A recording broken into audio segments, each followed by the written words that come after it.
You know that friend who always cancels plans at the last minute.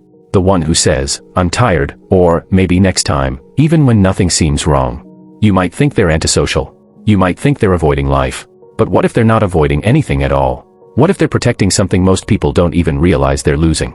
If you're someone who feels a strange relief when plans get cancelled. If a quiet night at home excites you more than a crowded party. If your idea of peace looks like pajamas, dim lights, and no expectations. You're about to feel very seen. Because today, we're breaking down the psychology of people who love staying at home. The ones society calls boring. But psychology calls something else entirely. Here's the first thing most people misunderstand. Not everyone is energized by the same amount of stimulation. Some people come alive in noise, movement, and constant interaction. Others don't. Extroverts tend to recharge through social contact. Their nervous system wakes up when they're around people, conversations, and activity. But for introverts, and for people with a low stimulation preference, every interaction, even a fun one, costs energy. It's not because they hate people. It's not because they're shy or broken. It's because their nervous system processes more information at once. Psychologists call this optimal arousal theory. Some brains need more stimulation to feel balanced. Others need less. For people who love staying home, the outside world can feel loud, fast, and draining. Bright lights, small talk, unexpected changes, social rules that require constant performance. Home, on the other hand, is quiet, predictable, safe, and for their nervous system, that safety isn't comfort.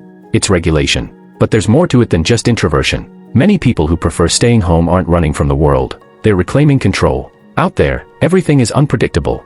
You don't choose the noise level. You don't choose the conversations. You don't choose the energy in the room. At home, you control all of it. The lighting, the sounds, the pace of time itself. For people who are highly sensitive, emotionally aware, or prone to anxiety, that control isn't a luxury, it's survival. Their brain is constantly scanning for signals, tone shifts, facial expressions, hidden meanings. Social environments demand non-stop interpretation, and that mental effort adds up. So staying home becomes a way to finally rest their mind. Here's something most people don't realize. Studies consistently show that people who enjoy solitude tend to be more introspective, more creative, and stronger at problem solving. When the noise fades, their inner world gets louder, in a good way. Staying home isn't doing nothing, it's where thoughts connect, where ideas form, where clarity shows up. The best insights don't always happen in crowded rooms. Sometimes they happen on a quiet couch at midnight, when the world finally stops asking for your attention. But society doesn't celebrate that. We're taught that being out there means you're living. That a full calendar equals a full life. That rest needs to be earned. So when someone genuinely enjoys staying home, people assume something is wrong. Lazy, unmotivated, afraid. But what if their version of a good life simply looks different? What if their joy comes from small rituals instead of big events? Morning coffee in silence.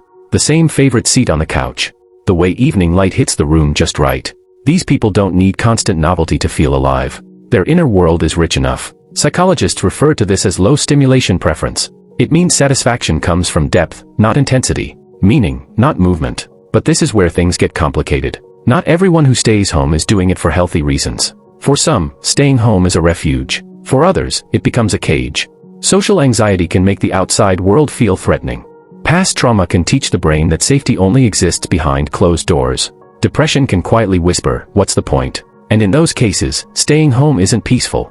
It's heavy. The difference isn't where you are. It's how you feel. Do you stay home because it fills you up? Or because leaving feels overwhelming? One is self-awareness. The other is self-protection that's gone too far.